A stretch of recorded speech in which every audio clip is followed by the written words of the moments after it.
3, 2, 1.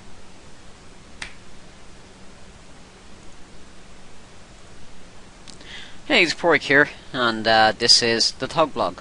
And what is the thetogblog? Well, basically, the thetogblog is my photography blog.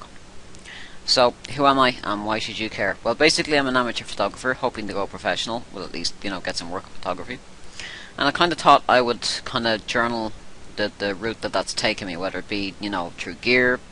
I could pass on some lessons, tips on photography that I've picked up myself. And basically a place to share kind of, the journey. And if you're interested in the starting of photography, even as a hobby, then that's what this is about getting on there and sharing your experiences, talking about what mistakes you wish you hadn't made, and so on.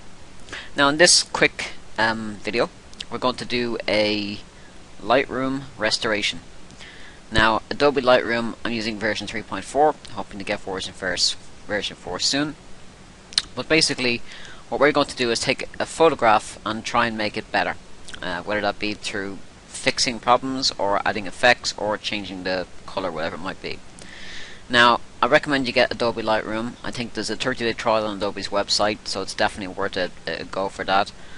And what is Lightroom? Well, basically Adobe Lightroom is like a photo restoration and editing software, but unlike Photoshop or something similar, which if you have Photoshop as well, that's fine, but Lightroom just gives me that much more kind of I don't know, that meatier kind of feel to editing a picture. It gives me more options.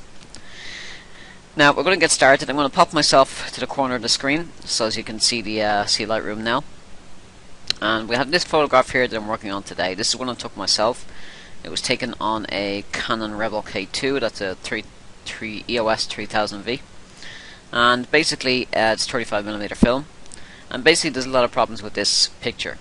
First of all, top left, we have looks like a scratch on the film or something. So we'd be getting rid of that. And also the colors and the everything with the focus and things is wrong. The background should be. Basically, I use the expression pop a lot. What I mean by pop is that it just makes it. You change one setting in Lightroom and it just makes that picture look wow. Just gives it that extra bump, oomph. So let's get started. I'm over here in develop mode for this picture, and I'm going to leave the temperature and tint alone for the moment. I'm leaving the white balance, which is this thing here. You can change it to a shot, auto, or custom. And I'm going to just bring the exposure down just a tiny bit, not too much. Now I'm going to bring the fill light up just to bring the face into detail a bit more, just till I see the face just light up. There we go, just there. And I'm going to darken the blacks here because I think it just gives a nicer effect when the face is in focus, but it's just a bit darker. I think that works there. So we're going to skip brightness and contrast for the moment, and clarity and vibrant saturation, which is to do with colors, and for the moment I don't want to mess with that. Now I'm going to go down here to Detail tab. We've just been in the Basic tab. And basically you can bring the sharpening up, but I mean honestly you'd never want to bring it all the way over, because look at that, it's just dreadful. It just creates noise and it's horrible. But the whole thing with this is, if you put your mouse and click in on the tab, then you can use your middle mouse button to scroll up and down and basically get you, some better, finer detail to change.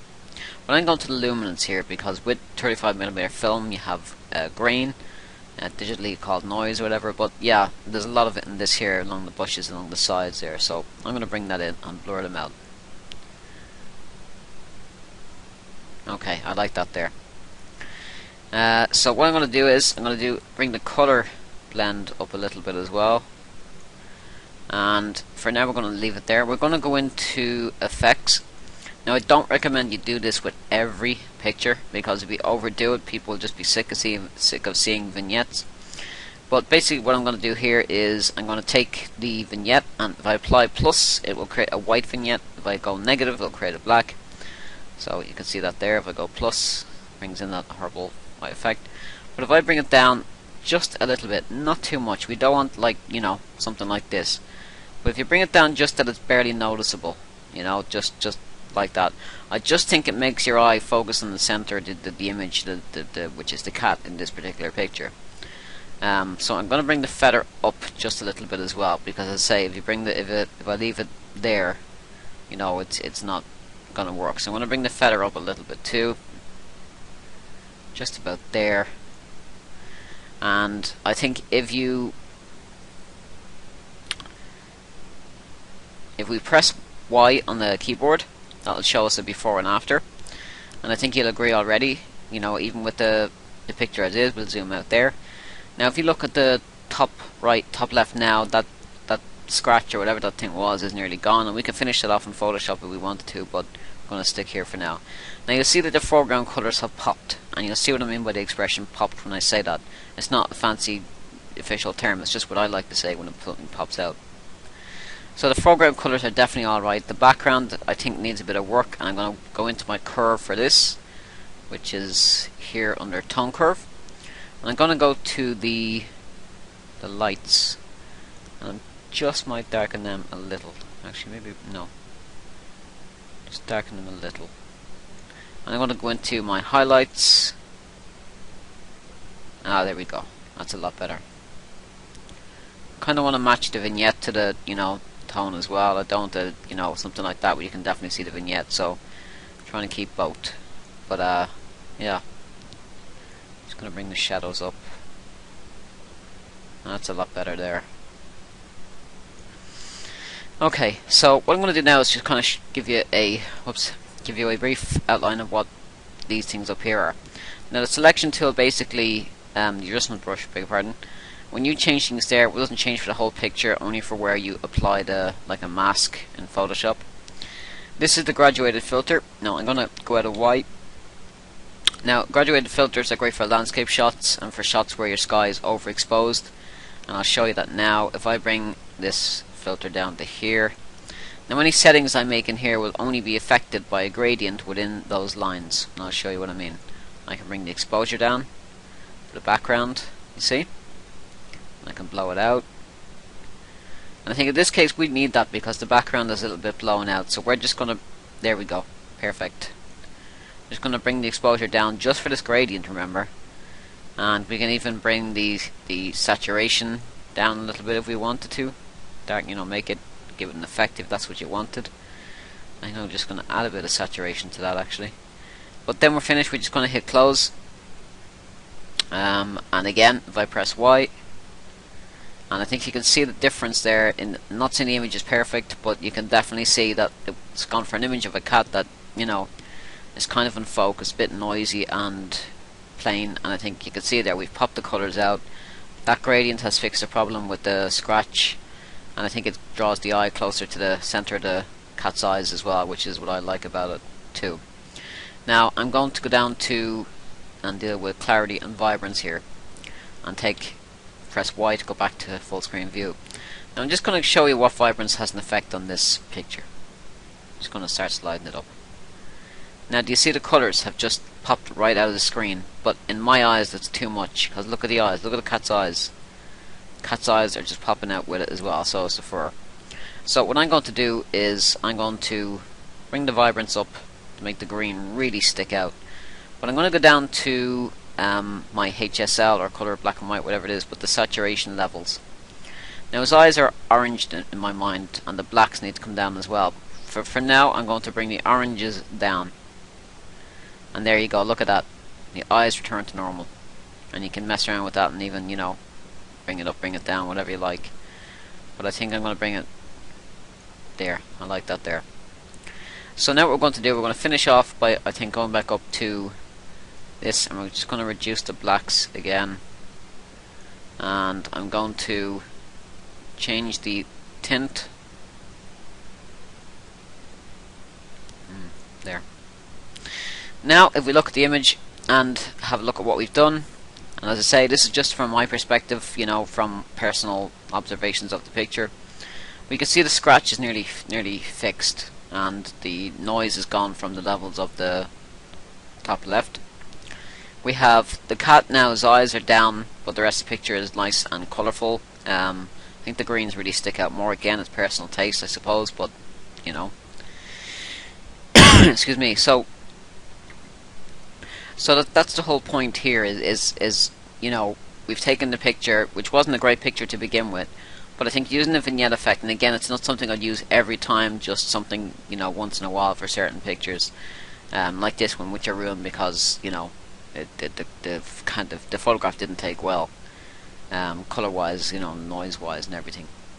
So yeah, so that's it. If you want your picture in this slot, because I'm doing loads more of these kind of videos, restoring pictures and taking pictures from color to black and white, was the best way to do it. And so if you're interested in having your picture on my channel for me to edit on screen, then all you have to do is email me at the email address below. Send it to me as an attachment, not a zip, the actual photograph as an attachment, and you must have full rights to the photograph. Must be a picture you've taken. You can't just send me random pictures. And so what I'll do is next video I'll pick out someone's picture and I'll have a go at restoring it in Lightroom. I'll be back on here again. In the meantime, I have some really cool stuff coming. I have a few photography tutorials coming, and I have some gear reviews and stuff as well. If like me, you don't have the money to go out and buy the best DSLR possible, so I'm looking at buying an entry-level DSLR. Now I could go with a bridge camera, to be honest. That would be fine, but I think I've had a Nikon D60 years ago.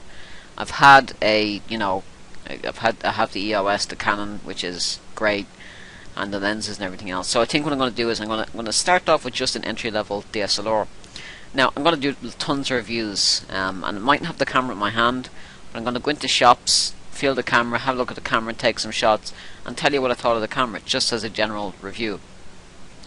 One of the cameras I'm looking at buying, purely because of the price versus the options on it, is the D3000.